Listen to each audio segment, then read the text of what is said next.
ఇది నరసింహస్వామి టెంపుల్ మాట. అది కొండ మీద ఉంది కదా, ఎక్కుతున్నాం ఈరోజు. ఇంకా సుబ్రహ్మణ్య స్వామి అవి ఉన్నాయి, సో చూద్దాం. ఇలా ఎక్కుతున్నాం. ఇక్కడ సుబ్రహ్మణ్య స్వామి, ఇక్కడ సుబ్రహ్మణ్య స్వామి, ఇక్కడ ఒక సుబ్రహ్మణ్య స్వామి ఉన్నది. కొండ ఎక్కుదాం, చూద్దాం. శ్రీ గణేష టెంపుల్, ఇక్కడ గణేష టెంపుల్ ఉంది. ఇక్కడ నవగ్రహాలు, ఇది నవగ్రహాలు, ఇది గణేష్ టెంపుల్. ఇది చూద్దాం, వెళ్దాం, దండం పెట్టుకుందాం ఫస్ట్ గణేష్కి. శ్రీ గణేష టెంపుల్. వక్రతుండ మహాకాయ కోటి సూర్య సమప్రభ నిర్విఘ్నం కురు మే దేవ సర్వకాశు సర్వదా. జయ వినాయక గణేష.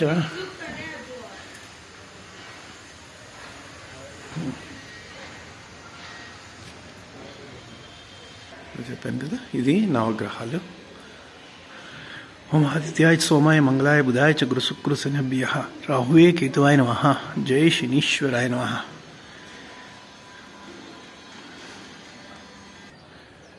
ఇలా కొండెక్కాలి.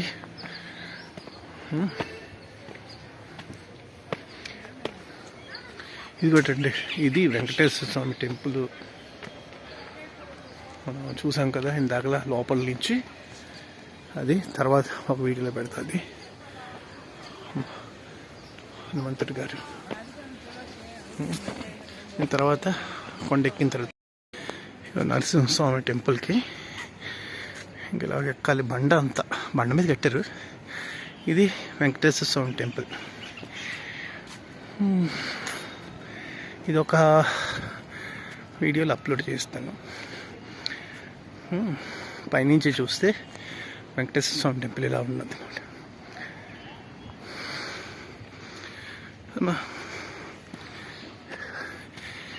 ముసలైపోయాను, అలసిపోతున్నాను చిన్న కొండకి. సింహాచలం కొండ ఎన్నిసార్లు ఎక్కి దిగి ఇవన్నీ ఏంటోనండి.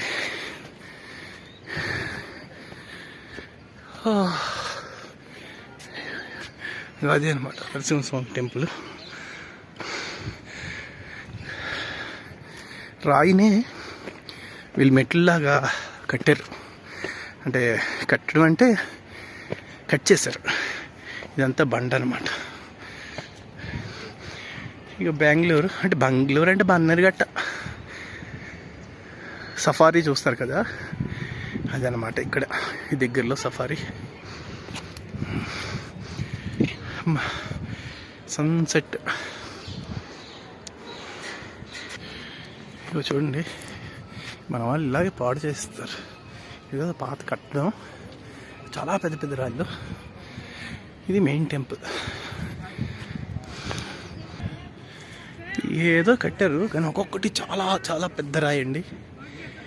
ఇక్కడికి బుల్డోజర్ కూడా రాలేదు, కానీ ఎలా పెట్టారో తెలీదు. ఒక్కొక్క రాయి చూసారా, ఏంటో ఇంటే తెలీదు. అన్నీ వీళ్ళన్నీ ఏదో సింబల్తో వేసి పాడు చేస్తారు. పెద్ద పెద్ద రాయ. సామాన్య 10 మంది 15 మంది కూడా ఎత్తలేరు. ఇదన్నమాట బన్నర్ఘట్ట. గుడికి ఆల్మోస్ట్ దగ్గరికి వచ్చాం, కానీ ఇక్కడ కూడా అదే. వీడియో తీయచ్చు అంటే తీస్తా, లేకపోతే తీయను, దూరం నుంచే చూపడేస్తా. చూడండి, ఇది లక్ష్మీ నరసింహ స్వామి టెంపుల్. ఇది లోపలికి వెళ్దాం. అన్నీ ఉన్నాయి, తినిస్తారు లేదు తెలియదు మనకి.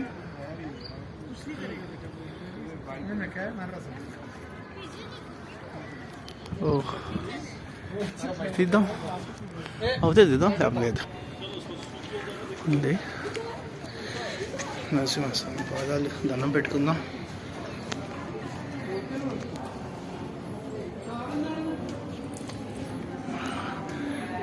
ఇలా ఉంది. 10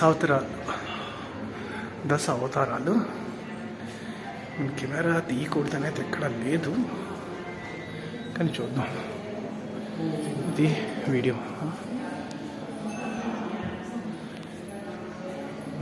ధ్వజస్తంభం. ఇదిగోండి నరసింహస్వామి.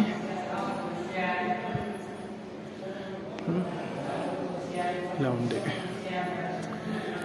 ఒక ప్రదక్షిణం చేద్దాం. ఇది కొత్త గుడేనేమో అలా ఉంది, కానీ పాత గుడి అయితే కాదేమో, ఎందుకంటే రాళ్ళు కొంచెం చిన్నవి. మళ్ళీ అన్నీ ఉన్నాయి కదా. లక్ష్మీ నరసింహస్వామికి జై, లక్ష్మీ నరసింహస్వామికి జై, స్వామికి జై. ఇక్కడికి నేను రెండోసారి కదా వచ్చా, మూడోసారి ఇది మూడోసారి. చాలా బాగుంటుంది. చాగంటి కోటేశ్వరరావు గారు చెప్పారన్నమాట, మనం కానీ స్వామి లక్ష్మీ నరసింహస్వామి చూస్తే అకాల ధనం వస్తుంది అని. ఇగో ఇది లోపలికి, ఇదండి లోపలికి అయితే ఇలా ఉంటుంది. సో తీద్దుతున్నాం, చూద్దాం. తీసాం, లోపలికి వెళ్ళి దండం పెట్టుకున్నాం మంచిగా. తర్వాత మళ్ళీ అవుతే తీద్దాం. వెళ్తున్నా లోపలికి. ఓకే,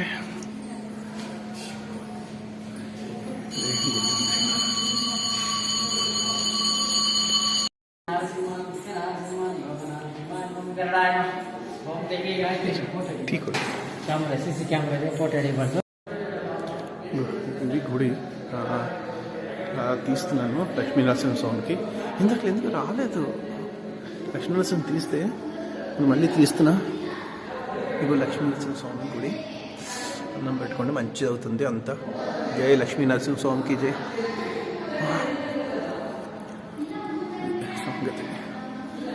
డేర్ చేసి తీస్తున్నానా వద్దన్నారా ఏంటో అర్థం అవ్వలేదు, కానీ ఎక్కడ కెమెరా తీయొద్దని అయితే లేదు. నేను వద్దులే అనేసారు ఆయన, గర్భగుడిలో తీసాను అనమాట. వద్దు అన్నారు, ఆపేసాను వెంటనే. సో మనం ఇలా తీద్దాం, అది పూజ అన్నమాట. సో ఇది మనం బయటికి వెళ్ళిపోదాం. ఇంకా లక్ష్మీ నరసింహస్వామికి ఇదండి బెంగళూరు అవుతుంది గేట్. ఇది కొన్ని రోజుల్లో బెంగళూరు ఖాళీ, అంటే బెంగళూరు వదిలేసి వెళ్ళిపోతున్నా కొన్ని మంత్స్లో అనుకోండి, ఒక 2-3 మంత్స్ కప్పుల మంత్స్. సో ఇది గుడి, ఇది లక్ష్మీ నరసింహ గుడి. దండం పెట్టుకోండి, మంచి అన్నీ మంచి అవుతాయి. కానీ ఏదో మీకోసం తీస్తాం, కానీ అది యాక్చువల్లీ నేను తీయను అన్నమాట. కెమెరా మటుకు యాక్చువల్లీ యూజ్ చేయను, ఎందుకంటే కెమెరా మీద కాన్సన్ట్రేట్ చేస్తే మనసు లగ్నం చేయలేం దండం పెట్టుకున్నప్పుడు అనేసి తీయను అన్నమాట. కానీ అయిపోయిన తర్వాత మటుకు తీస్తా, అంటే దండం అది పెట్టించుకున్న తర్వాత తీస్తాను. సో ఇది కింద ఏదో మ్యారేజ్ ఏదో అవుతున్నది, అది. జై లక్ష్మీ నరసింహస్వామికి జై, జై లక్ష్మీ నరసింహస్వామికి జై, లక్ష్మీ నరసింహస్వామికి జై. అండ్ దేవుణ్ణి ఎలా దండం పెట్టుకున్నా మంచిగా అవుతుందండి. మంత్రాలు వచ్చు, మంత్రాలు రావు, పంతులు గారే చెయ్యాలి అలాంటిది ఏమీ లేదు. నిజానికి నేను బ్రాహ్మణుడే, కానీ నాకు ఎంత మంత్రాలు ఏమీ రావు, పూజలు అవి. అంటే దేవుణ్ణి మామూలుగా దండం పెట్టుకుంటాను అంతే. కానీ గ్యారంటీగా మంచి అవుతుంది, అందరికీ మంచి అవుతుంది. మనస్ఫూర్తిగా దండం పెట్టుకోండి చాలు. ఇంకా చెప్పాలంటే నేను కొబ్బరికాయ కూడా తీసుకెళ్ళి కొట్టను అంతే. డబ్బులు ఏమైనా ఇస్తే మటుకు ఉండిలో వేయకుండా పంతులు గారే దీనికి వేస్తాను అనమాట, పళ్ళెంలో వేస్తాను. ఎందుకంటే పంతులు గారికి వెళ్తుందని మీది ముందు కూడా చెప్పాను కదా, ఇది కూడా అలాగే చేస్తాను అనమాట. ఎందుకు అంటే పంతులు గారికి రావాలి, బాగుంటుంది. అది ఏ లక్ష్మీ నరసింహస్వామికి జై. చూపెట్టాను అనుకుంటున్నా, చూద్దాం. ఇటే మీరు బన్నేరుగట్ట సఫారీ ఉంది కదా, ఇటు సైడ్ ఉందన్నమాట. ఇదండి ఇలా చూపిస్తున్నాను ఏదో ఒకసారి. ఇక్కడ ఇంత దూరం వచ్చాను కదా కొండ మీదకి, బెంగళూరు వదిలేసి వెళ్ళిపోతున్నప్పుడు ఒకసారి వచ్చేద్దాం అనేసి వచ్చాను ఈ వీక్. అందులో ప్రతి సాటర్డే ఒక గుడికి వెళ్తాను. అలాగే ఈ గుడికి వచ్చా కింద. అలాగే ఆ వెంకటేశ్వర స్వామి టెంపుల్కి క్లోజప్ చేద్దాం వస్తుందా. ఇది వెంకటేశ్వర స్వామి టెంపుల్. ఇది చాలా పాతది. మరి సింహాద్రప్పంది పాత కాదైతే తెలీదు, కానీ ఇది మటుకు వెంకటేశ్వర స్వామి టెంపుల్ పాతది. జై లక్ష్మీనరసింహ స్వామికి జై. ఇది సంధ్య వేళ. ఈ లక్ష్మీనరసింహ స్వామి టెంపుల్ కూడా పాతది అనుకుంటానండి. ఎందుకంటే చూసారా ఈ రాయి ఎంత పెద్దదో, స్క్వేర్గా కట్ చేసి ఉంది. అలాగే ఇక్కడ ఏదో కట్టడం అయితే ఏదో ఉంది. అదో ఇవన్నీ ఏవో కట్టడాలే. అక్కడ స్తూపం ఒకటి ఉంది, మీరు కనిపిస్తున్నది అనుకుంటా. ఒకసారి క్లోజ్అప్ చేద్దాం. ఇది స్తూపం. అన్ని పెద్ద పెద్ద రాళ్ళు. ఇక చూసారా ఇది స్క్వేర్గా కట్ చేసే ఉంది. చిన్న డిజైన్ కూడా ఉంది దానికి కూడా. ఇక లేదా కెమెరా తీసుకుంటారు దాని మీద. ఈ ముందు రాయి చూసారా, ఎక్కడ పడతాడు ఏదో రాసిస్తారు వీళ్ళు. రాయి దొరికితే చాలు అనుకుంటా. పాతదే అనుకుంటున్నాను. ఈ కట్టడం చూపెట్టాను కదా వస్తున్నప్పుడు. ఇవన్నీ పాతవే అయితే. గుడి ఇక స్క్వేర్గా కట్ చేయడం అనుకుంటున్నాను. పాతది ఇది లక్ష్మీనరసింహ స్వామి గుడి.